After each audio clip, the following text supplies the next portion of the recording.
시작할게요. 네. 자, 259페이지 사회계약론 먼저 하겠습니다. 나머지 그 정의론과 관련해서는 사회계약론을 먼저 하고 그 이후에 할 테고요. 첫 번째로 이제 사회계약론자 홉스, 우리가 대표적인 인물 홉스, 로크, 루소 이렇게 사회경론자의 대표적인 인물로 3명을 들 수 있는데, 첫 번째로 홉스에 대해서 하도록 하겠습니다. 홉스는 앞에서 윤리학사와 관련해서 이미 나왔었는데요. 다시 한번 보도록 하겠습니다. 이게 우리가 기본적으로 윤리학 사상 이런 고등학교 때 교과서를 통해서 홉스는 성악설, 로크는 성선설, 그리고 루소는 성무설악설 이렇게 혹은 백지설 이렇게 주장하는 철학자들이 있다라고 알고 있는데요. 자, 인간 본성을 어떻게 보느냐에 따라서 또 이 세 철학자들의 이론이 갈리는 것을 볼 수 있습니다. 자, 일단은 앞에서 서양 철학, 서양 윤리와 관련해서 언어나 글들이 어려웠을 수도 있는데, 제가 봤을 때는 이제 갈수록 언어들이 더 어려워집니다. 그래서 잘 쫓아오셔야 되고요. 다시 한번 말씀드리지만, 또 개인적으로 공부를 하시다가 모르시는 부분들은 게시판을 통해서 질문 남겨주시기 바랍니다. 자, 259페이지요. 그래서 홉스 하겠습니다. 자, 첫 번째 홉스와 리바이어던. 자, 정치 권위를 사회계약적 범주로 접근하려는 시도 그랬습니다. 그래서 첫 번째, 정치 계약을 통치자들과 피치자들 사이의 계약으로 간주하는 경우.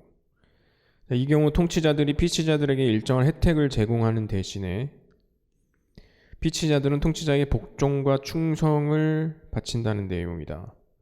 따라서 이러한 구도에서는 피치자들로부터 직접적으로 권위가 나온다.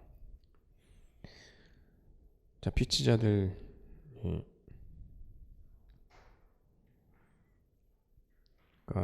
주권을 권리를 양도한 그런 일반 국민들을 얘기하겠죠. 자, 두 번째, 사람들 사이의 계약에 의한 정치 권위의 출현. 자, 이 상황에서 통치자는 간접적인 방식으로 권위를 부여받게 되는 셈이다. 통치자는 이 계약의 당사자가 아니다. 자, 밑에 보겠습니다.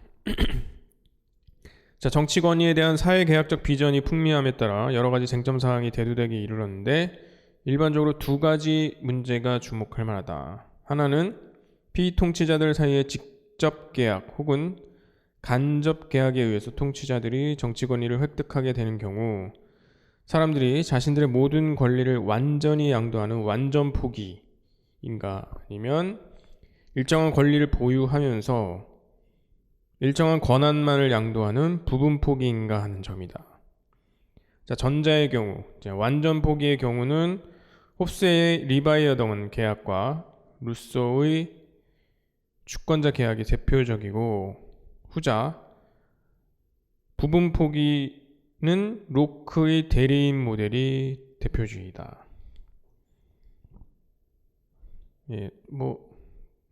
상관없는 얘기긴 한데, 루소, 그러니까 우리가 루소라고 부르긴 하는데 불어에서는 R 발음이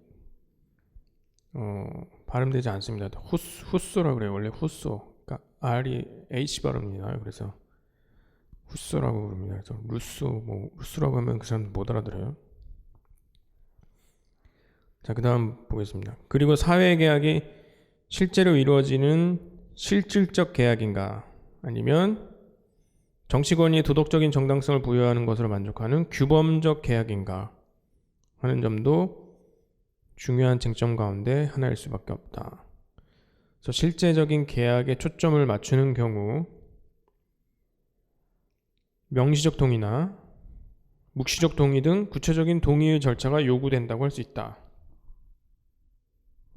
자, 실제로 이루어지는 것을 실질적 계약이라고 할 수 있는데, 자, 이 경우에 있어서는 명시적 동의냐, 묵시적 동의냐 라고 하는 이런 동의 절차가 요구된다. 그렇겠죠. 자, 그러나 권위의 규범적 정당성을 제공하는 데 초점을 맞출 경우, 즉 규범적 계약의 경우 정치 권위가 일정한 목적을 달성할 수 있는가라는 측면이 중요하다. 자, 이러한 목적론적 관점과 관련해서는 가상적 계약과 이상적 계약으로 나눌 수 있다.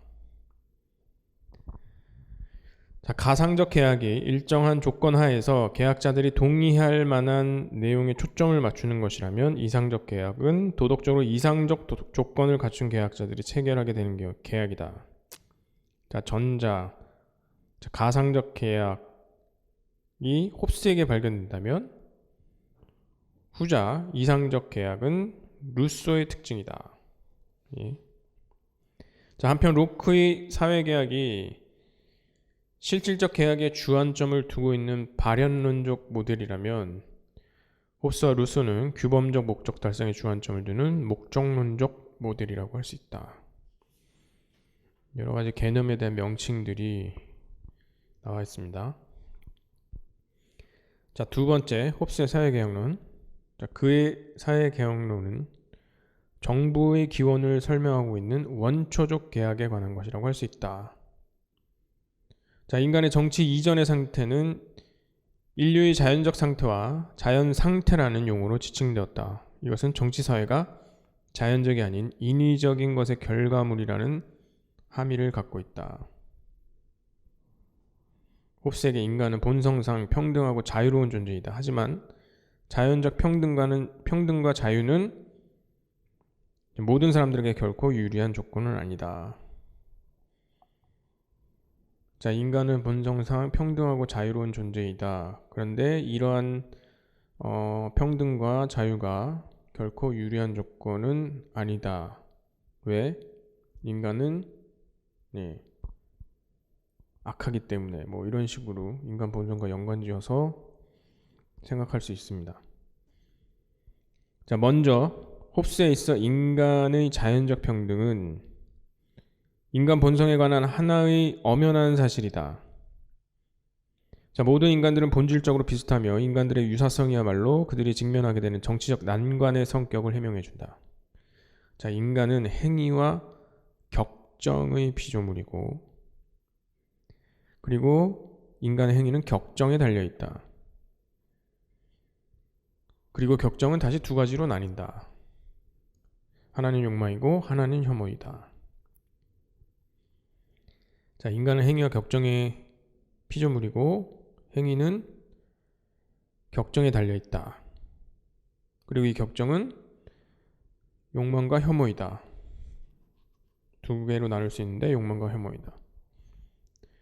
자, 이게 보통 쾌락주의에서 얘기할 때 인간은 모두 쾌락을 추구하고 고통을 지향한다, 이런 의미랑 유사한 구조를 띠죠. 당연히 그래서 욕망을 추구하고 혐오를 배척하려고 하겠죠. 홉스의 경우는, 자, 그 다음 보겠습니다. 욕망의 대상들이 인간에게 즐거움을 준다며 혐오의 대상들이 인간에게 불쾌감을 유발시킨다. 자, 인간의 행위는 즐거움을 찾는 행위가 아니라 인간의 즐거움을 주는 대상들을 찾는 행위며, 우리에게 불쾌감과 고통을 야기하는 대상들을 회피하는 행위이다. 예, 그렇습니다. 그러므로 인간 생활은 끊임없이 욕망을 만족시키고자 하는 생활이다. 자, 삶 자체는 욕망 없이는 불가능하다. 그리고 이 생활의 행복은 인간이 때때로 욕망의 대상이 되는 사물들을 얻는데 지속적으로 성공하느냐에 달려있다.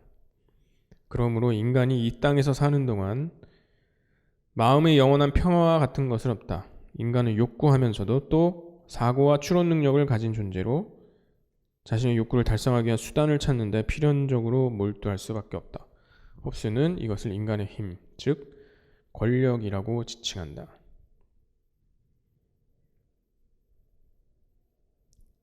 다음 보겠습니다. 인간은 본성상 자신의 힘을 극대화하는 존재이다. 즉 모든 인간의 일반적 경향은 끊임없이 내면적으로 권력을 추구한다는 것이다. 그리고 권력의 한 가지 형태는 다른 사람들을 지배하고자 하는 모습으로 나타난다. 자, 인간의 힘, 이 권력이라고 하는 것이 모든 사람이 이렇게 각자가 이 권력을 추구한다면 어떻게 되겠어요? 당연히 싸움이 나겠죠.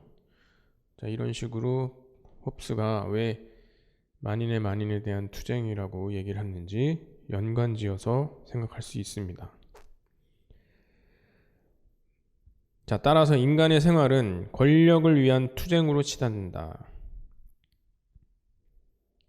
다시 말해 인간의 자연적 관계는 경쟁적 관계로 전이된다. 자, 인간은 누구나 자기가 가지고 있는 힘, 이 권력을 추구하고 이 권력을 추구한다는 건 곧 다른 사람을 지배하려고 한다는 겁니다. 그렇기 때문에 인간 생활은 권력을 위한 투쟁으로 치닫게 되고 이것은 곧 인간의 자연적 관계가 경쟁적 관계로 전이됨을 의미합니다. 다음 보겠습니다. 그리고 인간들 사이의 경쟁은 사용할 수 있는 수단과 관련하여 자연적인 한도를 넘을 정도로 격화된다. 결국 인간의 관계는 상호 두려움의 관계로 발전하게 이른다. 즉 경쟁자와의 다툼에 의해서 자기 자신이 박멸되지는 않을까 하는 두려움으로써 이 두려움은 홉스가 말하는 예상적 두려움으로 치닫게 된다. 자, 아무래도 경쟁 관계로 치달으면서 누군가의 지배를 받는 걸 누구나 좋아하는 사람 없겠죠. 더군다나 그 힘의 즉 권력을 위한 투쟁에서 자신의 목숨이 위태로울 수도 있기 때문에 누구나 다 두려움을 가질 수밖에 없습니다. 다음 보겠습니다. 그리고 이 예상적 두려움은 공격이 최상의 방어라는 형태로 나타난다.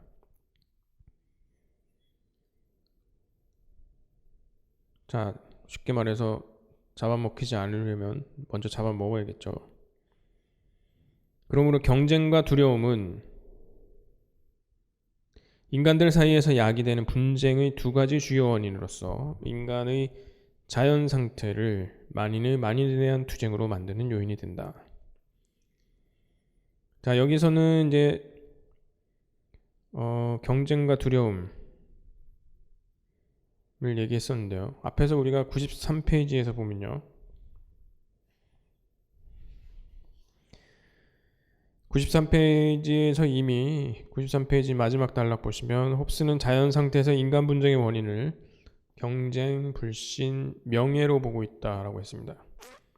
경쟁은 동일한 용어로 쓰이고 있지만 자, 앞서의 그 불신이 여기서는 두려움으로 얘기를 하고 있네요. 자, 일단 그 두 가지가 경쟁과 불신 혹은 경쟁과 두려움이 자연 상태에서 인간 분쟁의 가장 큰 원인으로 홉스는 보고 있습니다. 자, 다음 보고 있습니다. 자, 분쟁과 비극을 야기하는 또 다른 인간 본성의 특성은 인간의 종교성이라고 할 수 있다. 자, 앞에서는 또 명예라고 봤는데 여기서는 종교성이라고 얘기하고 있습니다. 일단은 조금씩 용어가 달라요. 두 가지 다 알아두시기 바랍니다. 자, 인간은 본성상 종교적 존재를 할 수 있다. 왜냐하면 인간이 추론과 사고 능력을 가진 존재이긴 하지만 추론과 사고 능력을 발휘해도 파악하지 못하는 사물들이 많이 있다. 따라서 인간은 이들 원인의 문제와 관련하여 보이지 않는 힘, 즉 신에게 돌린다. 그러나 어떠한 힘도 인간에게 잠재적인 위협이 될 수 있기 때문에 신과 같은 현상들을 두려워할 수밖에 없다. 따라서 신들을 숭배함으로써 즉 종교적 믿음에 의하여 신적 존재들을 달래는 한편 또 한편으로는 통제하려는 노력을 기울인다. 비록 홉스가 명시적으로 주장하지는 않았지만 인간의 종교성도 인간들 사이에서 분쟁이 벌어지는 원인으로 볼 수 있을 것이다. 그래서 자연 상태에서의 인간 분쟁의 원인, 경쟁, 불신, 명예, 혹은 경쟁, 두려움, 종교성. 자, 뭐 사실은 이게 여러분들이 반드시 참고해야 하는 기본서를 중심으로 정리를 했는데, 어디선 이렇게 얘기하고 어디선 이렇게 얘기합니다. 그래서 조금씩 다른데, 제가 봤을 때는 앞에 원문에 가까운 용어는 경쟁, 불신, 명예라고 보는데, 여하튼 이 두려움과 종교성도 일단 여러분들은 알아두시기 바랍니다. 자, 261페이지요. 자, 홉스에 따르면 인간의 본성에서 추출할 수 있으며 자연법 안에 표현되어 있는 진정하고 보편적인 도덕률이 존재한다. 이러한 자연법의 위치나 위상이 무엇인가라는 문제는 결코 단순한 문제는 아니다. 하지만 누구도 부정할 수 없는 명백한 명제임에 틀림없다. 한편에서 볼 때 홉스의 자연법은 평화와 질서 있는 인간 사회의 열쇠가 되는 것이 분명하다. 그러나 또 한편에서 보면 늑대의 영원한 투쟁으로 특징지어지는 인간의 자연적 조건 하에서 이 자연법의 대부분은 유효한 것으로 작동하고 있지 못하다. 자, 자연법은 법으로서의 의무를 유발시킨다.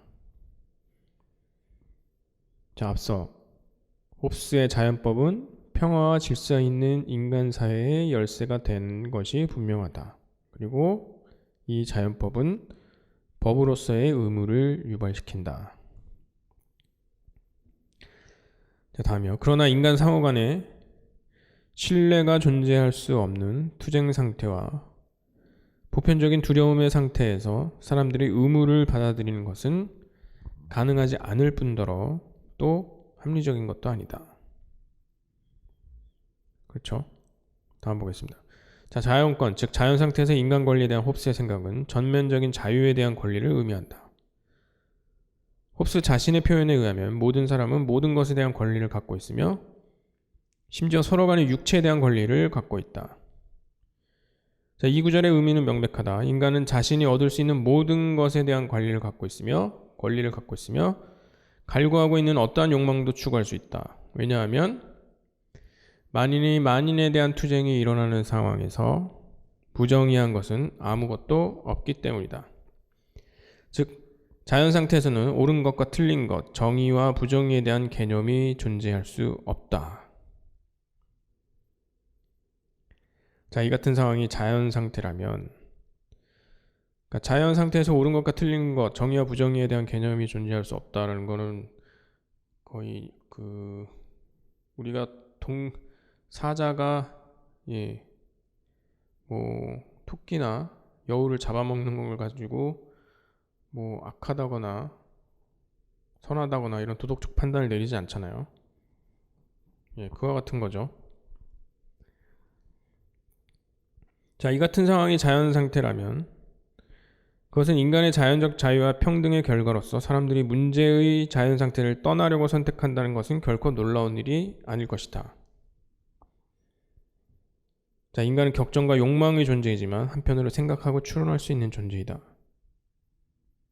그러므로 격정과 욕망 가운데서도 사람들을 평화로 이끄는 작용이 존재한다. 자, 이성은 사람들이 동의에 이를 수 있는 편리한 평화의 조항을 함의하고 있다. 이러한 조항들은 달리 말하면 자연법이라고 불려지는 것들이다. 자, 자연 상태에서의 옳은 것과 틀린 것, 정의와 부정의에 대한 개념이 없다. 마치 거의 자연 상태에서의 인간을 거의 동물과 같은 본성에 따라 움직이는 그런 존재자로 생각할 수 있지만, 사실은 인간은 그 내면에 이성적으로 평화를 추구하는 어떤 것을 가지고 있다. 그래서 인간과 동물의 차이점을 암시하고 있습니다. 자, 홉스는 자연법을 이성에 의해 근거지어진 일반법으로 생각한다. 자연법에 의하면 인간은 자신의 생명에 파괴적인 결과를 가져오는 행위를 하는 것이 금지되고 생명을 보존하는 수단을 빼앗아가는 행위를 자행하는 것이 금지되며 생명이 가장 잘 보존될 수 있다고 생각되는 것을 소홀히 하는 일이 금지된다. 그러므로 진정한 보편적 도덕률이라고 할 수 있는 자연법은 인간의 자기이익, 특히 인간의 공통적인 이익에 부합한다. 자, 그래서 홉스 다음 보시면 홉스가 지적하는 자연법 중 세 가지 자연법이 특히 중요하다. 자, 세 가지 자연법 앞에서도 나왔고 과거에 기출되었던 문제이기도 합니다. 자, 가장 기본적인 자연법이라면 모든 사람은 평화를 얻을 수 있다는 희망을 가지고 있는 한 평화를 위해 노력해야 한다는 것. 그리고 두 번째는 첫 번째 자연법에서 나오는 것으로서 평화를 위해 모든 사물에 대한 권리를 포기할 용의를 가지는 것 뿐만 아니라 다른 사람이 자신에 대하여 행할 수 있는 정도의 자유만큼 자신이 다른 사람에 대하여 행할 수 있는 정도의 자유를 허용해야 한다는 것. 그리고 세 번째는 사람들은 이왕 맺은 계약을 실천해야 한다는 것. 실천하지 않으면 무용지물이겠죠. 그래서 결국 사람들은 평화를 위하여 자신들의 자유를 포기할 것을 계약하고 이러한 계약을 준수해야 한다는 것이 홉스의 생각이다. 자, 사람들은 평화를 추구합니다. 그래서 이 평화를 위해서 서로 계약을 맺고 그리고 이 계약을 준수하는 것입니다. 자, 물론 개인 자신이 한 약속이나 계약을 지켜야 한다는 것은 모든 사회 계약론의 핵심이다. 약속을 하고 그 약속을 지켜야 한다는 것은 모든 사회 계약론의 핵심이다. 그러므로 262페이지요. 그러므로 그러한 계약 준수에 관한 사항을 자연법이라고 규정한 것이 새삼스러운 것은 아니다. 그러나 홉스가 계약 체결을 자연법의 의무라고 규정한 것은 매우 이례적이고 독창적인 것이며 홉스 이전의 사회개혁론들의 접근 방식과 상이한 부분이다. 자, 세 번째, 권한부여 보겠습니다. 자, 계약을 체결하는 것이 자연법에 의해서 의무로 다가온다는 것은 홉스에게 있어 단순히 도덕적 의무가 된다는 것만을 의미하는 것은 아니다.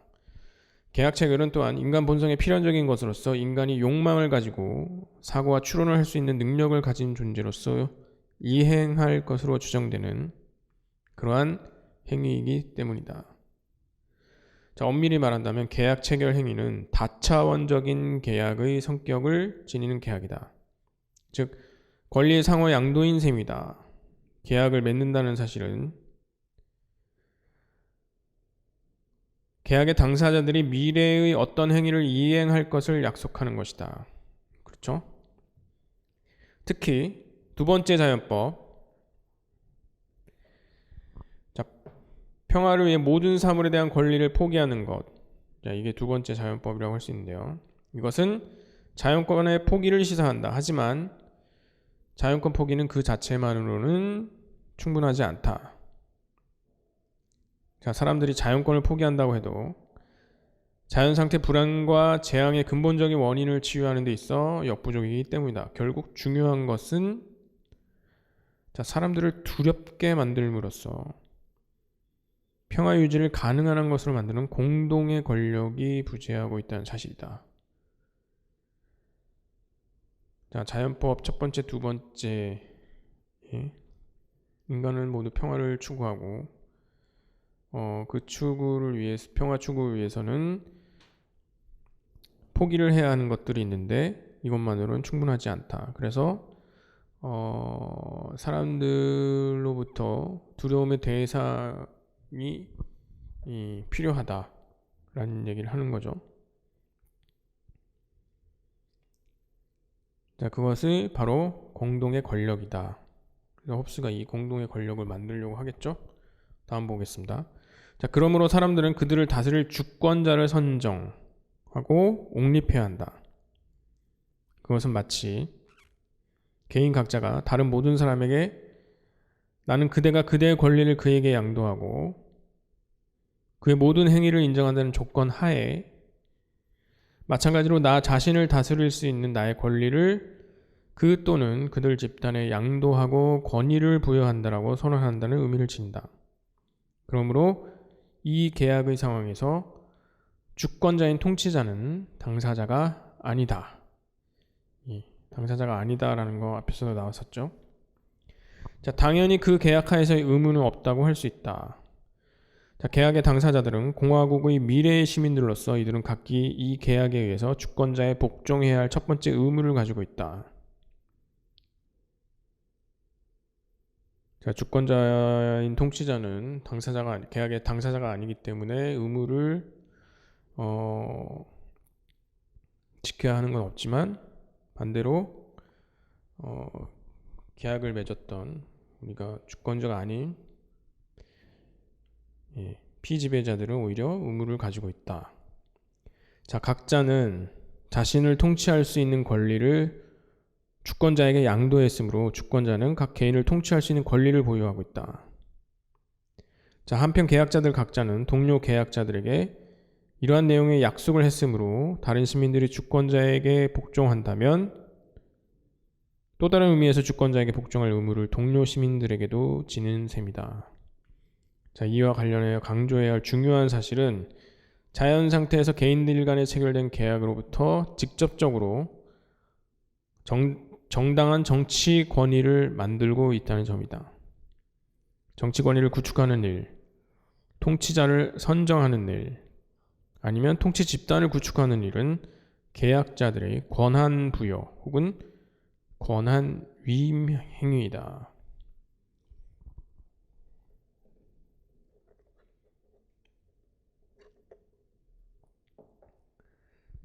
그러니까 피지배자들이 공동의 권력을 선정하고 옹호하는데 이렇게 옹호된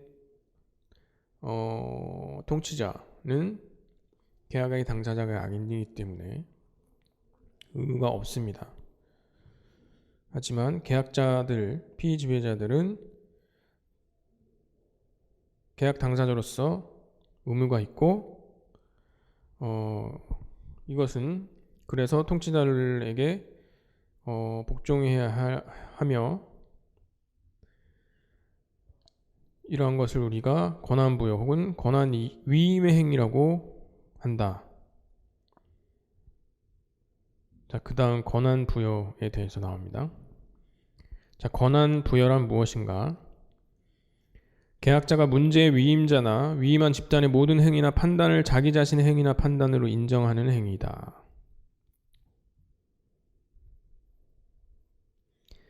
자, 다시 한번 볼게요.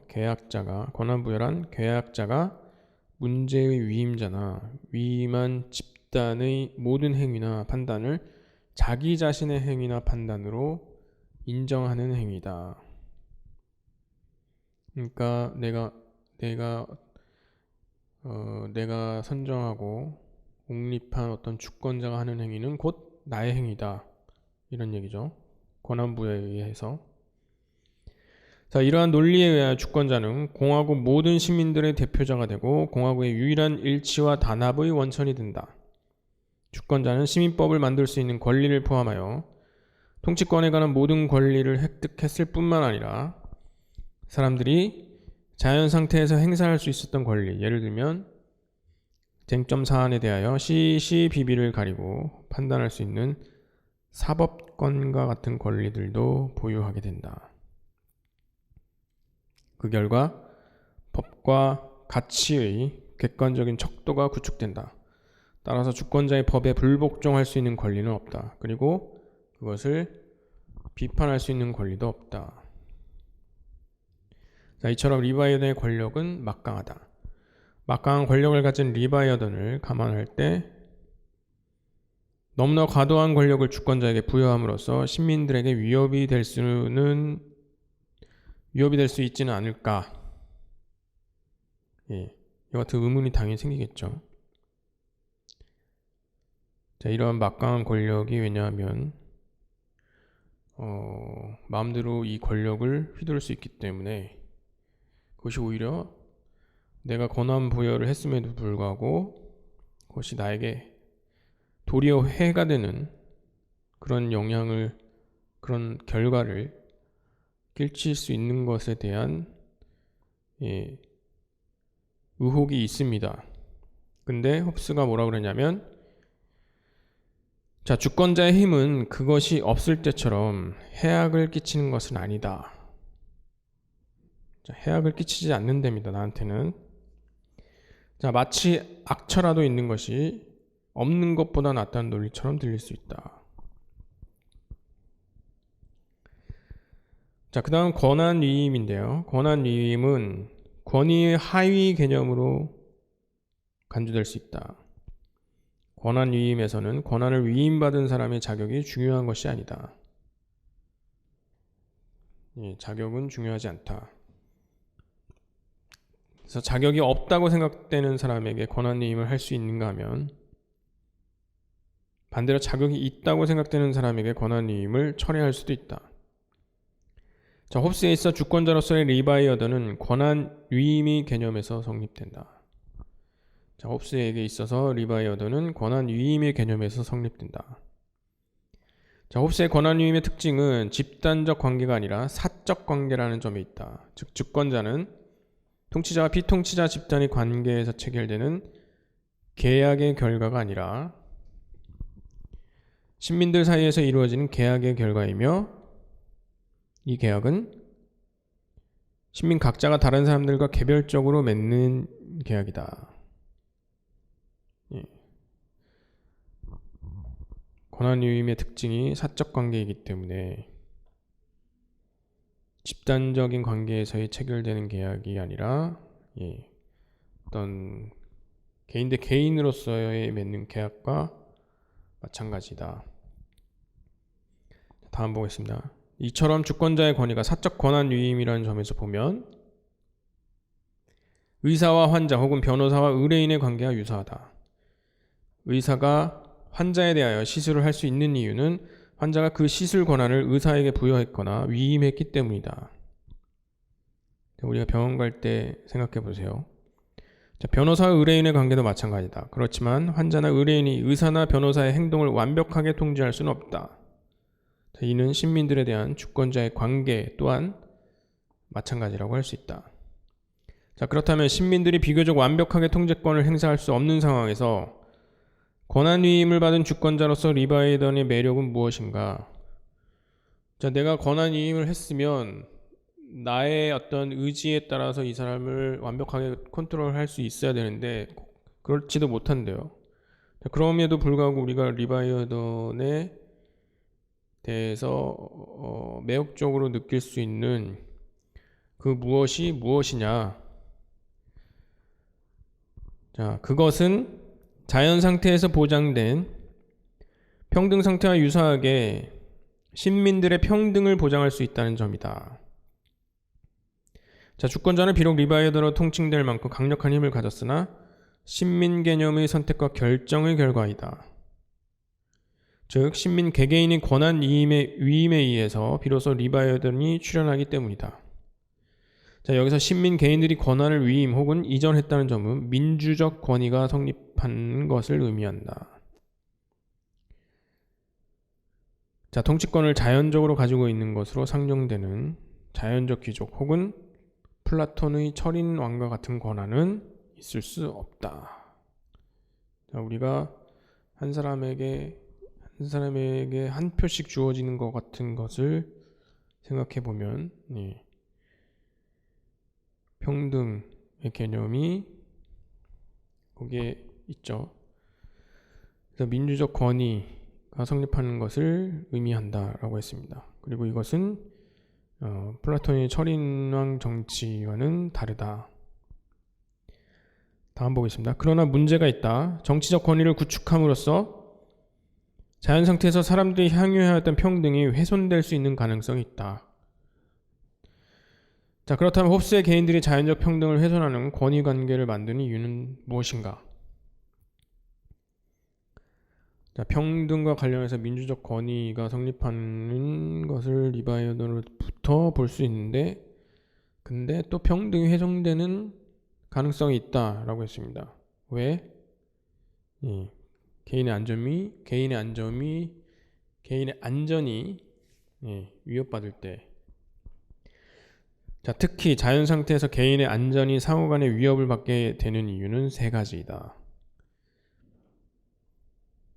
자, 자연 상태에서 개인의 안전이 상호간의 위협을 받게 되는 이유 세 가지. 자, 첫째로 각 개인은 목적을 지향하는 행위자로서 행동하며 또한 저급한 이기주의적 속성을 지니고 있기 때문이다.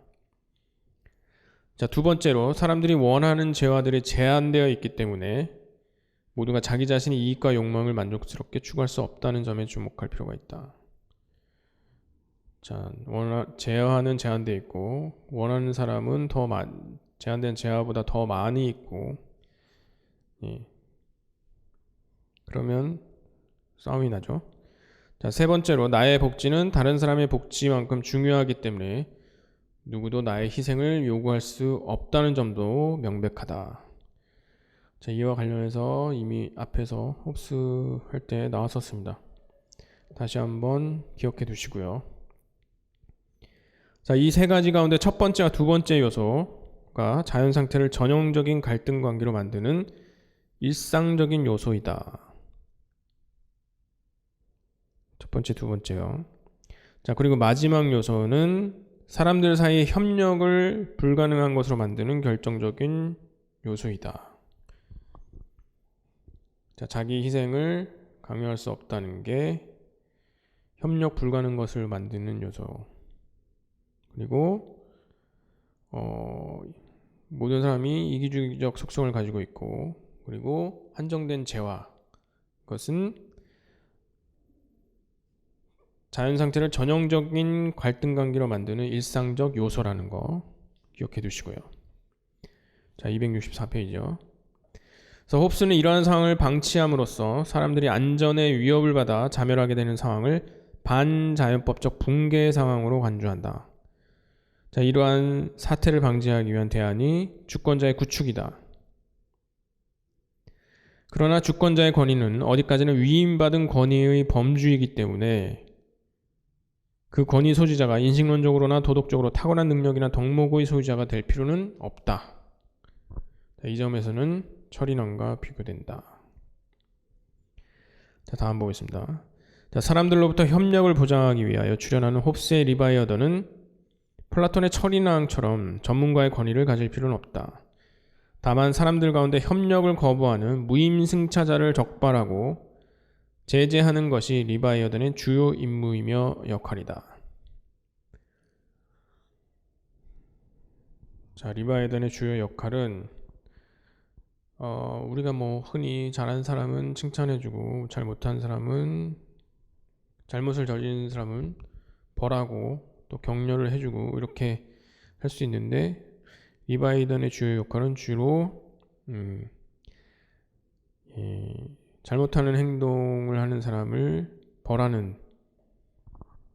적발하고 벌하는, 거기에 초점이 맞춰져 있습니다. 그래서 철인왕이나 왕권 신수설에 의해 정당화되는 군주는 사회협력에서 매우 중요한 역할을 수행한다. 그러나 플라톤의 이상국가에서의 사회협력이란 위계 질서가 분명한 가운데 철인왕의 지도 아래 이루어지는 사회협력이다. 즉 철인왕이 군림함으로써 위계적인 사회협력이 가능하며 사회협력의 책임은 철인왕에게 있다. 철인왕은 정치 공동체에서 이데아의 질서를 재현해야 하는 역할을 수행해야 하기 때문이다. 자, 그러나 홉스의 리바이어던의 경우는 다르다. 사회협력의 주체는 각 개인들이다. 사람들은 각자 협력에 대하여 스스로 책임을 지고 리바이어던의 조력을 받을 뿐이다. 이러한 관점에서 리바이어던은 특별한 전문 지식으로 무장할 필요도 없고 특출한 덕목을 가질 필요도 없다. 다만 사람들 사이의 협력을 저해하는 무임승차자를 적발하여 제재하는 목적과 기능만으로도 그 정당성을 향유하기에 충분하다. 자, 여기서 사람들이 주권자의 법이나 명령의 내용을 점검하고 검토함으로써 복종하는 것이 아님을 강조할 필요가 있다. 그들은 주권자의 직위를 만드는 데 동의한 것과 동일한 이유로 주권자의 명령에 복종한다. 즉 주권자가 있는 것이 없는 것보다 나은 것과 마찬가지로 주권자의 명령도 있는 것이 없는 것보다 낫다. 따라서 주권자의 질을 따질 필요가 없는 것처럼 주권자의 명령의 질도 따질 필요가 없다. 자, 홉스는 공화주의적 정치 비전을 가지고 있는 정치 철학자는 아니다. 그에게 정치란 각 개인들의 사적인 욕구나 목적을 추구하는 데 필요한 수단적 기능을 수행하는 데 핵심적 특성이 있다. 따라서 정치적 문제가 리바이어던에 의해서 해결되면 각 개인은 자기 자신의 사적 목적을 자유롭게 추구할 수 있다. 이런 측면에서 홉스는 로크와 같은 자유주의자라고 할 수도 있다. 자, 여기서는 이제 홉스의 리바이어던이 철인왕과 계속해서 비교되는 문구들이 보입니다. 그래서 리바이어던과 철인왕 정치의 차이를 기억해 두시기 바랍니다. 자, 네 번째요. 리바이어던과 대표성. 자, 리바이어던에서 대표성이라는 개념은 인위적 존재인 주권자와 다수의 시민들 사이의 관계를 특징짓기 위해 도입되고 있다. 이 개념은 권한유임과 같은 맥락에서 이해된다. 다른 사람의 행위를 대신하는 사람은 그의 인격이나 그의 이름으로 행동한다. 따라서 여러 가지 상황에 따라 여러 가지 이름으로 불리는데, 즉 대표자, 대변인, 보좌관, 대리자, 변호사, 대표 등이 그것이다. 자, 그래서 밑에 보시면요, 대표성은 주권자 권위의 필수적 속성이다. 필수적 속성이랍니다. 대표성이. 자, 홉스는 특히 의회주의자들의 견해에 반대하여 대표성이 주권자 권위의 필연적인 특징임을 강조하고 있다. 자, 대표자라는 표현은 주권자와 동의어이다. 대표자 이퀄 주권자. 그래서 많은 사람들이 한 사람이나 한 인격체에 의하여 대표될 때 그들은 한 사람이 된다. 그것은 그 많은 사람들 각자의 동의에 의해서 이루어진다. 그 인격체를 하나로 만드는 것은 대표자의 통일성이지 피대표자의 통일성은 아니다. 자, 여기서 쟁점의 소지가 큰 결론을 내리고 있다. 홉스가. 자, 주권자는 모든 공화국에서 모든 시민들의 절대적인 대변자이다. 자, 이러한 대표성의 문제가 방어될 수 있다면 주권자는 시민들에 대해서 책임질 필요가 없다. 자, 모든 시민은 구축된 주권자의 행위와 판단의 주인이기 때문이다. 따라서 그가 하는 어떤 것도 시민에게 해가 될 수 없고 불이라고 할 수 없다. 물론 홉스는 이러한 자신의 주장이 영국 헌법에 관한 비관행적 해석이며 주장이라는 점을 인정한다. 자, 주권자는 시민들에 대해서 책임질 필요가 없다. 왜냐하면 일단 홉스는 어쨌든 앞에서도 봤지만 주권자가 시민들에 의해서 권한을 받은 주권자는 시민들에게 해악을 끼치는 행동을 하지 않는다라고 기본적으로 깔고 있는데, 혹시라도 그러니까 해악을 끼치지는 않습니다. 그런데 만약에 그게 해악을 끼치는 행동을 하게 된다면 또 통치자는 그것에 대해서 책임질 필요가 없다. 물론 조건은 대표성의 문제가 방어될 수 있다면 이랬는데, 왜냐하면 주권자가 주인이 아니라 행위와 신민이 서로 간에 계약을 한 신민이 주인이기 때문에 보통 책임은 주인에게 묻는 거죠. 이렇게 이해하시면 될 것 같아요. 자, 그 다음 보겠습니다. 그래서 대표성에 관한 홉스의 주장은 크게 두 가지이다. 두 가지. 첫째, 특정인이나 집단이 다른 사람의 이름으로 혹은 다른 사람을 위하여 행동하는 것은 정치적 통치의 본질이다. 즉, 대표란 어떤 특정한 정치적 제도 안에만 있는 특별한 관계가 아니다. 자, 어떠한 제도라도 사람들을 대변한다는 것만으로 정치적 권위의 소유를 정당화할 수 있는 것은 아니다. 자, 둘째, 다수가 공동의 의사를 결여하고 있다는 유명론의 명제는 의회가 국가를 대변한다는 개념을 무의로 만들고 있다. 한 정치 공동체에서 대표되어야 할 실체가 없는 것이다. 즉 권한위임은 책임의 문제를 배제하고 있으며 대표성은 독립적 권위의 정당성에 대한 근거가 아니라 주권자의 개념에 내포되어 있는 이른바 분석 판단과 같은 개념이다. 자, 인간은 이성적 동물이라는 명제처럼 주부에 술부가 포함되어 있는 개념이기 때문에 자, 인간이라는 개념에 이미 이성적 동물이라는 개념이 들어가 있죠. 예. 자, 홉스에 의하면 주권자의 정치적 권위만이 국가 존재의 조건이다. 그렇다면 권위는 제도적 행위자에 따라 나누어질 수 있는가?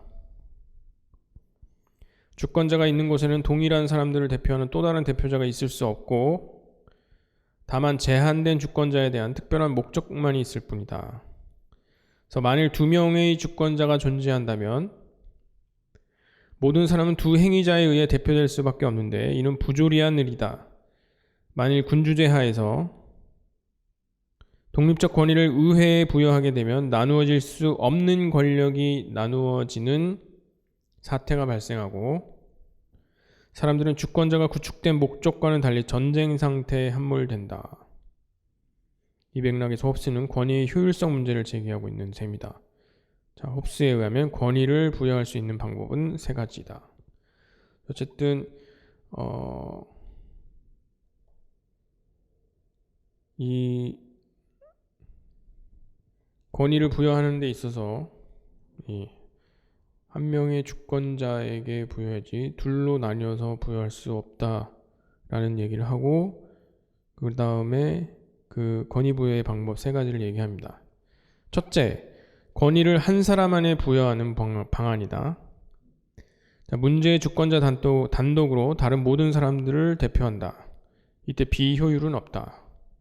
자, 2번째, 소수의 사람들에게 권위를 부여함으로써 권위의 비효율성을 최선으로 유지할 수 있다. 셋째, 모든 사람들에게 권위를 부여함으로써 권위의 비효율을 극대화할 수 있다. 자, 권위를 부여하는 방법은 3가지인데요. 앞서 말한 것처럼 한 명에가 하든지 가장 소수의 사람들에게만 하든지 아니면 모든 사람에게 권위를 부여하든지 그렇습니다. 하지만 순차적으로 가장 3번째 경우 비효율성이 두드러진다라는 거죠. 그래서 홉스는 첫 번째 대안을 원한다. 자, 2번째보다는 첫 번째 대안을 선호하고 3번째 대안을 가장 싫어한다. 첫 번째 방법에 관한 한 사람들이 그 권위의 범위와 소지자에 대하여 의문을 갖지 않을 것이기 때문이다. 자, 대표성은 민주적 권위의 핵심이다. 하지만 오늘날의 민주주의론자들에게 대표성은 심각한 의문의 대상이다. 자, 우리는 때때로 대표자에 대하여 통치자의 의지와 구분될 수 있는 일반 의지 혹은 공적 의지가 있는가라는 질문을 한다. 즉, 대의적 권위가 책임질 수 있는 일반 의지가 있는가라는 질문이다. 홉스는 리바이어던을 통해 권위 위임과 대표성의 개념을 옹호하면서 2가지 특성을 강조하는데, 하나는 사람들이 실제적으로 평등하다는 사실.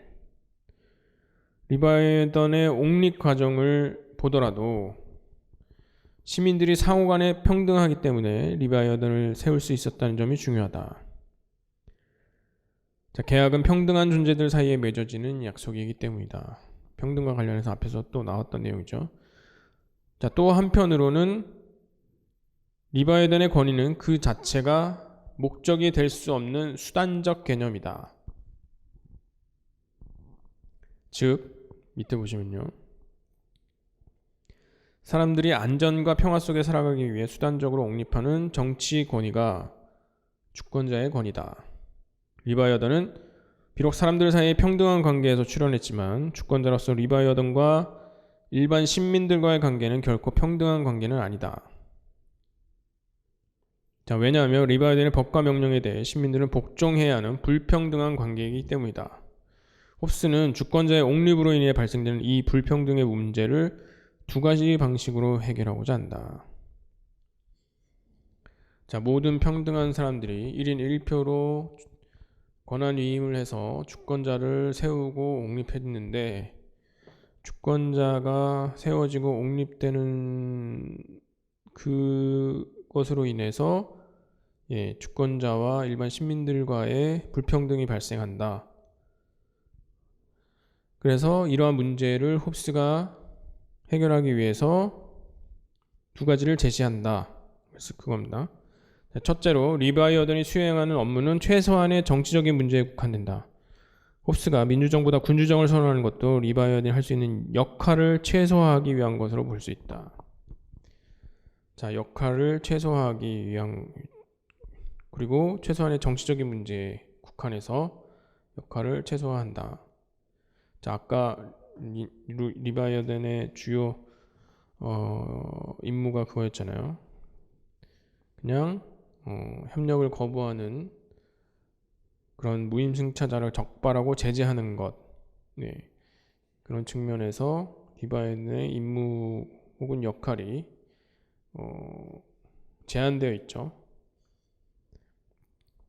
즉 여러 사람이 다스리기보다 한 사람이 다스리면 정치적 업무나 역할이 축소될 수 있기 때문이다. 자, 두 번째로 리바이어던의 권위는 주권자의 개인적 권위가 아니라 주권자의 역할이나 위치에서 나오는 직분적인 성격이 강하다. 직분적인 성격이 강하다. 자, 이러한 직분적 성격 때문에 신민 개개인은 직분에 복종하는 것이지 개인에 대하여 복종하는 것은 아니라는 명제가 성립한다.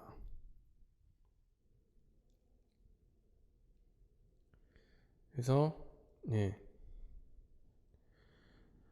우리가 뭐 예전에 자기는 사람에게 복종하지 않는다라고 하는 검사가 있었잖아요. 그런 것처럼 일반적으로 우리는 그러니까 사람에게 복종하게 되면 그 사람이 우상화되는 경향이 있어요.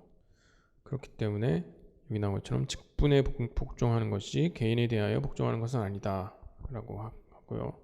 자, 이것은 마치 군대사에서 하급자가 상급자에게 경례를 하는 것은 그 사람에 대해서 경례를 하는 것이 아니라 그 사람의 계급에 대해 경례를 하는 거죠. 개인이 아니라 계급에 대하여 경의를 표현한다는 의미와 같다.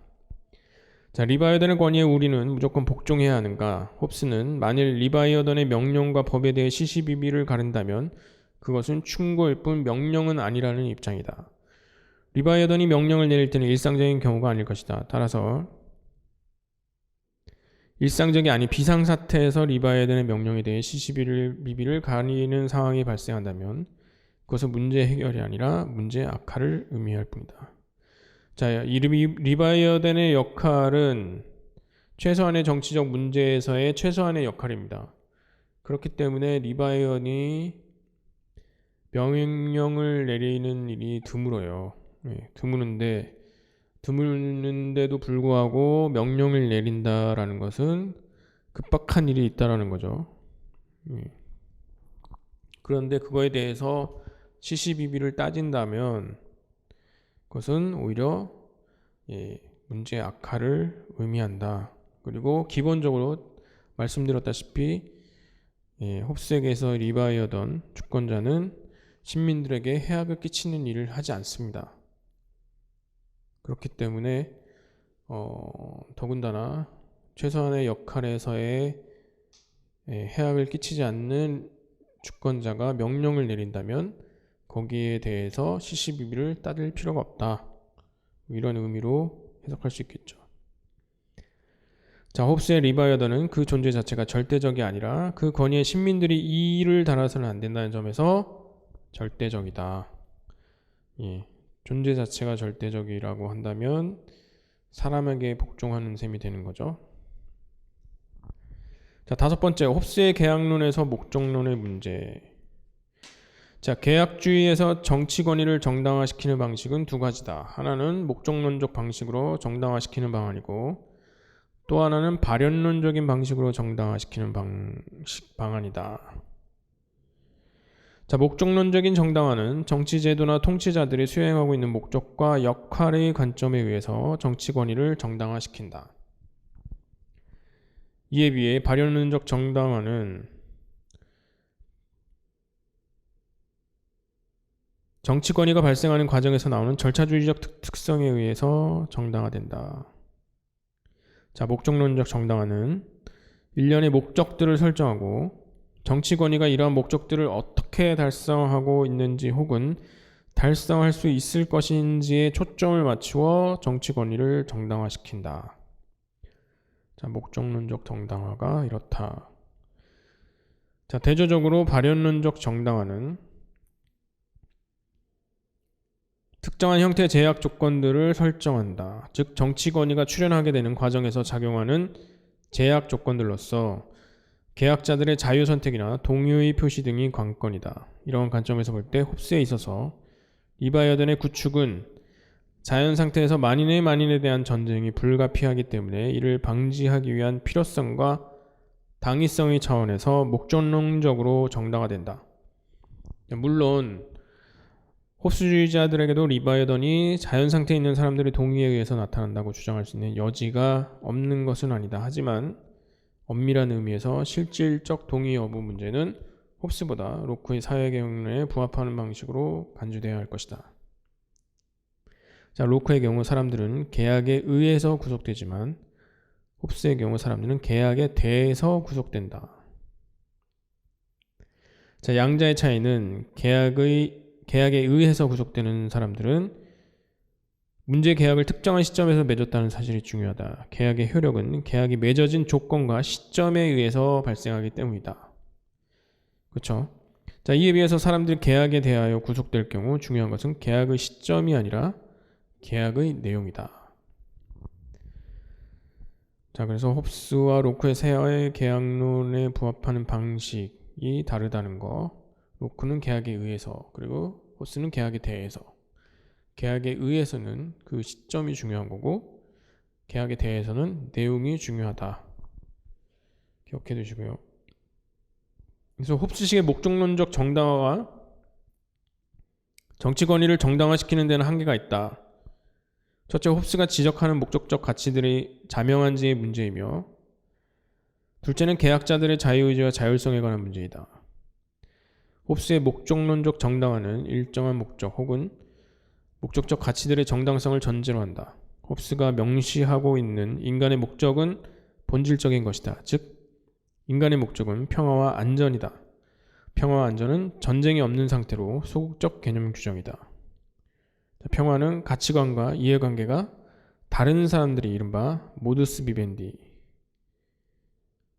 즉 잠정 평화 협약을 맺을 수 있는 근거를 제공한다. 자, 모두스 비벤디는 뒤에 나온 잠정 평화, 외교적인 용어로 뭐 일시적인 합의, 잠정적인 협정 뭐 이런 뜻입니다. 다음 보겠습니다. 인간이 가지고 있는 가장 커다란 격정이 죽음에 대한 혐오나 공포라고 한다면 이 죽음에 대한 혐오가 인간에게 있어 가장 커다란 혐오, 즉 최대의 악이라는 사실이 규범적 경험적으로 입증될 수 있는가? 만약 경험적으로나 규범적으로 죽음의 혐오에 대한 명제의 절대성이 부정된다면 평화에 관한 홉스의 목적론적 정당화는 흔들릴 수밖에 없는 것 아닌가? 죽음의 혐오에 대한 명제 절대성이 부정된다면 사람들은 죽음에 대한 혐오와 공포 때문에 평화를 유지하려고 하는데 이게 부정되면은 물음표가 생기죠. 자, 홉스가 제시한 죽음 회피의 목적론적 논리가 설득력을 가지려면 평화를 지향하는 정치 권위의 목적론적 정당화의 한계는 불가피하다.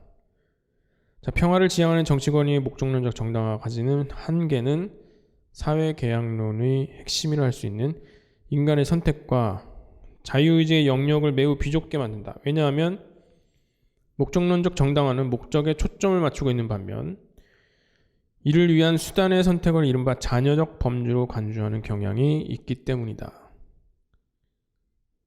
이는 목적이 좋으면 어떠한 수단이라도 정당화시킬 수 있다라는 준칙을 상기시킨다.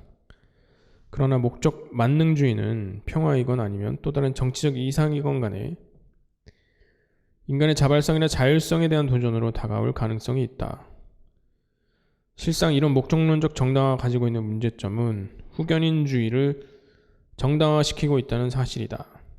후견인주의는 개입의 목적이 좋으면 당사자의 권리나 자율성을 침해할 수 있다는 비전이다. 후견인 무슨 의미인지 아시죠?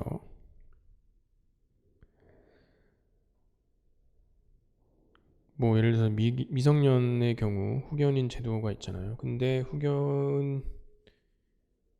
이런 후견인에게 있어서 목적이 좋으면 예를 들어 지금 얘기한 미성년자의 어떤 권리나 자율성 침해는 받을 수 있다. 뭐 이런 얘기죠.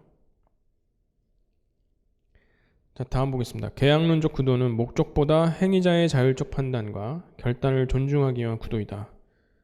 즉, 정치 권위가 나의 의지와 선택에 직접적이거나 적어도 간접적으로 연계되어 있다는 사실을 입증하기 위한 것이다. 이것은 홉스가 정치 권위의 일정한 목적을 정당하기 위해 계약론적 구도를 부차적으로 원용하고 있는 셈이다. 같은 맥락에서 계약론적 구도를 가지고 있지만 목적론적 정당화 때문에 무늬만 계약론적 방식을 원용하는 것에 불과하다고 비판받는 현대 계약론자의 사례로 롤즈를 들 수 있다.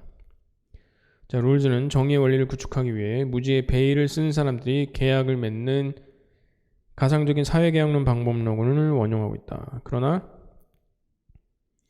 원초적 상황에서 무지의 베일을 쓴 사람들이 최소 극대화라고 하는 맥시민 전략을 사용하려는 점에 근거하여 차등의 원리를 도출해낸 그의 사고 실험이 그다지 설득력을 가질 수 없는 이유도 사실은 가난한 사람, 즉 최소 수혜자에 대한 배려라는 목적의식이 너무나 강했기 때문이다. 자, 맥시민은 극단적 모험 회피의 보수적 전략이다. 다시 말해 무지의 베일 속의 맥시민 전략이 유일하게 합리적인 전략이 아니라면 차등의 원리와는 다른 평균 효용 극대화와 같은 전략에 입각한 대안이 나타날 가능성이 있다. 자, 그런데도 롤즈는 이 점을 가상적 계약 구도에 의해 봉쇄했기 때문에 사회계약론의 핵심인 인간의 자유선택 범위를 대폭 제한했다는 비난을 감수할 수밖에 없었던 것이다. 자, 홉스의 리바이언도 마찬가지다. 사람들에게 보편적인 죽음에 대한 공포를 방지할 수 있는 목적만 달성된다면 사람들이 실제로 계약을 맺든 말든 상관을 할 바 없이 계약 체결과 계약 준수가 자연법으로 정당화될 수 있다는 논리는 반자유의지적 접근 방식이 아닐 수 없다. 그러나 인간의 자유의지와 선택의 권리를 감안할 때 목적만으로 계약이 정당화될 수 없고 개인의 자유의지가 표출되는 절차는 필요 조건인 셈이다. 자, 여기 롤즈 얘기가 나왔는데요. 롤즈는 다음 시간에 할 테지만 일단은 홉스와 관련해서 맥시민 전략, 뭐 이미 아시겠지만 무지의 베일이라든가 맥시민 전략, 차등의 원칙, 이런 개념들 나왔는데 일단 염두에 주시고 롤즈를 얘기할 때 다시 한번 끄집어내서 상기해 보시기 바랍니다. 자, 6번째요. 비무조건, 비무제한적 의무. 자, 홉스의 주권자의 권위는 절대적이기는 하지만 글자 그대로 어떤 상황에서도 제한될 수 없다는 의미의 절대성은 가지고 있지 않다. 자, 홉스의 절대적이라는 것은 주권자의 존재 자체가 절대적인 것이 아니라고 했죠, 앞에서. 그럼 무엇이 절대적이냐? 신민들이 통치자, 주권자의 어떤 명령에 이의를 달아서는 안 된다는 측면에서의 절대적이다 라고 했습니다.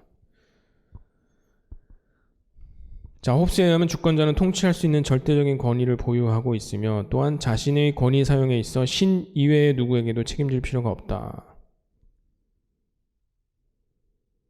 계약의 당사자가 아니죠.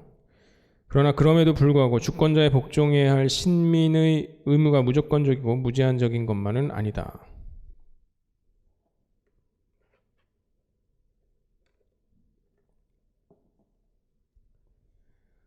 자, 우리 홉스에 의하면 리바이언에 대한 명령, 주권자의 명령에 대해서 이의를 달지 않고 명령에 복종해야 된다고 앞에서 나왔습니다. 근데 또 예외사항의 경우를 세 가지를 들었어요. 자, 첫째, 원천적으로 홉스가 상정하는 리바이어던의 권위는 목적이 아니라 수단적 권위이다. 수단적 권위란 건 앞에서 나왔죠. 자, 수단적 권위의 의미는 홉스의 신민들이 권위를 만들고 그 권위에 복종하는 것은 평화와 안전을 보장받기 위한 것이다. 자, 리바이어던이 향유하고 있는 이러한 정치적 권위는 라즈가 규정한 바 있는 권위의 봉사 개념에 부합한다. 봉사 개념이란 권위가 없을 경우 행위를 유발할 이유와 같은 근거로 업무를 수행하면서 권위에 복종할 경우 문제의 업무를 더 잘 수행하게 되는 기능을 의미한다. 자, 그러나 우리가 여기서 유의해야 할 점은 봉사 개념에도 높은 개념과 낮은 개념으로 구분할 수 있다는 사실이다. 자, 지금 한 얘기에 대해서 어떤 의미인지 그 다음에 읽어보시면 이해가 가실 거예요. 자, 봉사에 대한 높은 개념이라면 봉사가 높은 개념과 낮은 개념인데 높은 개념은 고객을 위해서 또 고객을 대신하여 고객의 이익을 제고하는 노력을 경주할 뿐만 아니라 또 그 결과에 대한 피드백을 받는 점에 있다. 자, 봉사의 낮은 개념은 고객을 대신해서 고객의 이익을 제고하고자 노력은 하지만 그 결과에 대하여 사후평가가 불가능한 경우다. 자, 사람들은 일상생활을 통해서 이 두 가지 봉사 개념에 익숙해 있다. 어떤 경우는 의뢰인을 위하여 봉사를 하긴 하지만 자기 방식과 생각대로 봉사를 함으로써 봉사의 대상자들에게 불편과 고통을 안겨줄 수 있는가 하면 봉사자 대상자들의 만족과 반응을 세심하게 점검하는 경우도 있다. 자, 엄밀한 의미에서 남을 위하여 좋은 일을 했다는 것에 대한 가치평가는 봉사자의 주관적 판단이 아니라 의뢰인의 평가가 필수적이다. 예? 의뢰인은 누구죠? 일반 신민들이죠. 자, 홉스의 입장에서 평화와 안전이라는 목적은 자연법의 내용으로 부상할 만큼 중차대한 것이기 때문에 사람들이 정치적 권위를 창출하고 유지하고자 하는 계약을 맺는 것이다. 따라서 이러한 결과를 산출하지 못하는 불모의 정치권이 무의의 리바이언에 대한 복종은 그 자체로 비합리적이고 무의미한 것이다. 물론 홉스가 신민들로 하여금 리바이언이 정말로 신민들의 복지를 위해 결정을 내리고 있는지에 대해 판단을 유보할 것을 촉구하고 있는 것은 사실이다. 자, 홉스는 신민들로 하여금 리바이어든이 신민들의 안녕, 복지, 평화를 위해서 잘 하고 있느냐, 그렇지 않느냐 이렇게 판단 내리는 것을 유보해라 라고 촉구하고 있다는 면에서는 사실이다 라고 하고 있습니다. 자, 법과 명령이 직접적으로 신민의 생명을 위협하는 경우를 제외하고 신민은 주권자의 명령과 법이 신민의 안전과 복지에 기여하는지의 문제를 주권자의 판단에 맡겨야 한다. 그러나 이것은 충고나 권고의 성격이지 결코 자연법의 위상까지 차지하지는 않는다. 주권자 권위의 복종에 대한 홉스의 논리의 수단적 성격이나 목적론적 성격을 감안할 때 리바이어던이 내리는 명령이나 법이 그 내용과 관계없이 복종하는 데 충분 조건이 된다고는 할 수 없다. 물론 신민들의 판단 유보가 필요 조건이 될 수는 있을 것이다. 평화와 안전이 매우 중요하다는 점에 대한 합의, 또한 주권자의 법과 명령의 구체적 상황에서 평화와 안전을 산출할 것이라는 명제에 대한 합의가 홉스의 정치 권위를 만드는 요소가 될 수밖에 없기 때문이다. 홉스의 주권자가 신민들로부터 독립적이고 절대적이면서 또 한편으로 신민들에게 의존적이 되는 이유가 여기에 있다. 자, 두 번째로 홉스는 개인이 양도할 수 없는 일련의 권리들을 비록 요구권의 범주는 아니지만 예외적 조항으로 접근하고 있다. 하지만 문제의 예외적 조항은 단순한 예외가 아니라 리바이어던의 직무유기를 판정할 수 있는 현저한 예외 사항이라고 할 수 있다. 홉스가 지적한 바와 같이 계약이란 자발적인 행위다. 따라서 모든 사람의 자발적인 행위에 있어서 대상은 그 자신에게 좋은 어떤 것이다. 이러한 관점에서 볼 때 어떠한 사람에게도 포기하거나 전이할 수 없는 어떤 권리가 있다면 자신의 몸을 방어할 수 있는 권리라는 것이 홉스의 입장이다. 즉 자연적 권리를 주권자에게 양도할 경우 이러한 예외적 조항의 구속을 받는 것은 당연하다. 따라서 어떠한 사람도 주권자에게 복종하기 위해 자기 자신을 죽음에 이르게 하거나 부상자나 반신불수가 되어야 할 의무 혹은 자신을 공격하는 사람에게 저항하지 않거나 살아가는 데 필수적인 음식이나 공기, 약 또는 그 이외의 필수품을 사용하지 말아야 할 의무 또는 주권자의 전쟁에서 싸워야 할 의무는 없다. 자, 신민들은 자신의 안녕과 평화, 복지를 위해서 다른 개인들과 계약을 하고 주권자를 선정하고 옹립했습니다. 근데 그럼에도 불구하고 이와 같이 자신의 생명이나 안녕, 행복에 위협을 줄 수 있는 것에 대해서 따라야 할 의무는 없다라는 거죠. 자, 마지막으로 홉스의 리바이어던 권위가 군림하는 절대적 권위, 책임이 없는 권위로 머무를 수 없는 세 번째 이유는 주권자의 권위가 다수 신민들의 의견과 행동으로부터 초연할 수 없다는 사실이다. 자, 주권자의 권위가 다수 신민들의 의견과 행동으로부터 초연할 수 없다. 무관심할 수 없다는 사실이다. 이 사실은 두 번째 지적을 논리적으로 확장한 것인데, 물론 리바이어던의 권위는 일반 신민들이 리바이어던 권위의 직접 당사자가 되는 것은 아니기 때문에 주인과 대리인의 권위와는 다르다. 그러나 그럼에도 불구하고 리바이어던의 권위는 군림하는 권위, 지배와 종속의 관계에서 나타나는 지배하는 권위의 범주로만 남아있을 수는 없다. 홉스에 의하면 전쟁 상태로 귀결되는 자연 상태에서 모든 사람은 모든 사물에 대한 권리를 주장하게 된다. 그렇죠? 자, 이러한 권리 주장은 모든 사물에 대한 분쟁으로 치닫는다. 주권자의 성립은 주권자 이외의 모든 사람으로 하여금 이러한 권리 주장을 포기하게 만들며 그 결과 모든 것은 주권자의 권한에 속하게 된다. 자, 이러한 방식으로 권력뿐만 아니라 권위가 이 리바이어던에게 양도되는 것이다. 따라서 모든 사람이 특정한 어느 한 개인이나 한 집단에 대하여 승복하기로 동의하게 되는 권한부여의 과정은 통치자가 그 과정에 참여하는 모든 사람과 또 각자가 통제하고 있는 재화에 대하여도 권력을 행사하게 되는 결과로 이어진다. 각자가 스스로 다스릴 권한을 포기하고 주권자에게 그 권한을 양도한다는 사실에 의하여 주권자가 이러한 권력을 보유하게 된다는 점이 중요하다. 즉 주권자는 이 통치할 수 있는 권한을 가지게 되기 때문에 신민들 모두에게 명령을 내릴 수 있다.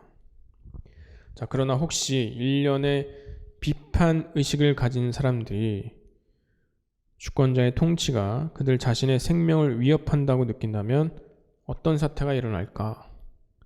자, 만일 사람들이 자신들을 보존하는 데 항상 관심을 가지고 있는데 주권자가 그들의 안전과 자기 보존을 위협할 정도로 통치권을 행사하게 되면 생명을 보존하기 위해 주권자의 명령과 지시를 우회할 수 있는 모든 방안을 강구할 것이다. 자, 그렇다면 여기서 이 쟁점 사안을 결정하는 주체는 누군가? 즉 신민들의 생명을 위협하는지 혹은 위협하지 않는지 하는 문제에 대하여 다툼이 일어났을 경우 이 문제를 결정하게 되는 사람은 누구인가? 자, 만일 이 상황에서 그 주체를 주권자라고 한다면 문제가 있다. 그는 언제나 자기 자신의 명령과 지시가 신민들의 자기 보존이나 복지를 제고시킬 것이라고 강변할 것이기 때문이다. 그러므로 홉스의 자기 보존에 관한 명제가 본의적 의미에서 설득력을 가지려면 신민들만이 주권자의 통치행위가 안전과 보존의 의미를 가지고 있는지를 판단할 수 있는 주체가 된다고 보아야 한다. 이 점이야말로 리바이던 권위가 민주적 권위의 성격을 띌 수밖에 없는 요소라 하겠다.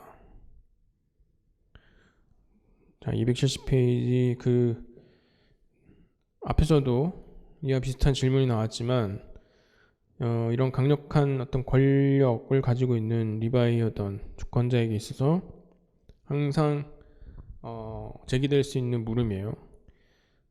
예, 여기 나온 것처럼 맨 위에 줄에 나온 것처럼 자, 비판 의식을 가진 사람들이 주권자의 통치가 그들 자신의 생명을 위협한다고 느낄 때 그러면 어떤 사태가 일어날까? 예, 그런 질문이 생기는 것이 당연합니다. 그래서 이와 같은 질문에 그 아래 얘기들이 나와 있습니다. 그래서 주의해서 보시고요. 자, 마지막으로 자, 리바이어던 권위의 민주적 함의. 자, 홉스의 리바이어던 권위는 외견상 무조건적 복종을 요구하는 무제한적 절대적 권위인 것 같지만 치밀하게 뜯어보면 시민들의 요구와 필요를 배려 존중하면서 명령과 지시를 내리는 수탁적 권위의 성격에 배어있는 것이 확실하다. 자, 수탁적 신탁이라고 할 수도 있는데, 그러니까 은행에 신탁 이런 거 있잖아요. 그러니까 은행에 뭘 우리가 맡기는데 혹은 증권사에 그런 게 신뢰할 수 있는 사람 혹은 기관에 자신의 재산을 이전해서 맡기는 거. 그래서 이런 것들을 이제 신탁적, 수탁적이라고 하는데요. 그래서 수탁적 권위의 성격이 배어 있는 것이 확실하다 그랬습니다. 자, 달리 말해 신민들이 자신들의 모든 권한을 완전히 포기하고 주권자에게 양도함으로써 절대적 권위와 권력을 가진 리바이어던을 창출하여 안정과 평화가 이루어질 수 있다는 주장은 홉스의 형식적 주장일 뿐이다. 실제로 홉스의 예외적 조항을 상기해 보면 아까 예외 조항 봤죠? 세 가지. 홉스의 신민들은 자신의 모든 것을 포기하거나 리바이어던에게 양도하는 것은 아니다. 자기 보존과 안전에 대한 권리와 권한은 그대로 보유하고 있는 것으로 봐야 한다. 그러므로 리바이어던에 나타난 사회개혁은 사람들이 주권자를 만들 때 자신들의 안전과 자기 보존에 관한 이익을 제고시킬 경우 바로 그 경우에 한하여 통치권을 행사할 수 있도록 하는 조건을 부과하고 있는 셈이다. 즉 홉스의 사회계약에 출연하는 절대적인 주권자는 홉스의 의도와는 반대로 그 주권자가 통치하는 신민들에 의해서 고용되고 해고되는 존재, 즉 고용인의 존재와 크게 다르지 않다고 말할 수 있다. 주권자는 어떻게 보면 말씀드렸다시피 계약의 당사자도 아니고 그렇기 때문에 책임의 의무도 없기 때문에 계약의 당사자인 신민들의 고용인이라고 볼 수 있다. 자, 이처럼 주권자가 사람들의 뜻과 의사에 따라 통치한다고 한다면 그의 권위와 권력은 사람들이 그에게 이러한 임무를 충실히 수행한다는 조건으로 부여한 통치권인 셈이다. 그것은 결국 대리인의 사회계약이라고 지칭할 수 있다. 다시 말해 사람들은 주권자가 자신들의 이익에 반해서 통치할 때 그를 권자에서 추방할 수 있다는 점에서 리바이어던도 신민들의 대리인 혹은 고용인, 심부름꾼에 불과하게 된다. 즉 홉스는 주권자의 권한과 권력을 절대적인 범주로 만드는 데 실패한 것이다. 그것은 정치 권위를 계약의 범주로 접근하는 한 민주적 성격의 권위가 배태되어 있는 것이 불가피함을 보여준 셈이다. 자, 여기까지 홉스의 사회개혁론 내용이었습니다. 좋다 하겠습니다.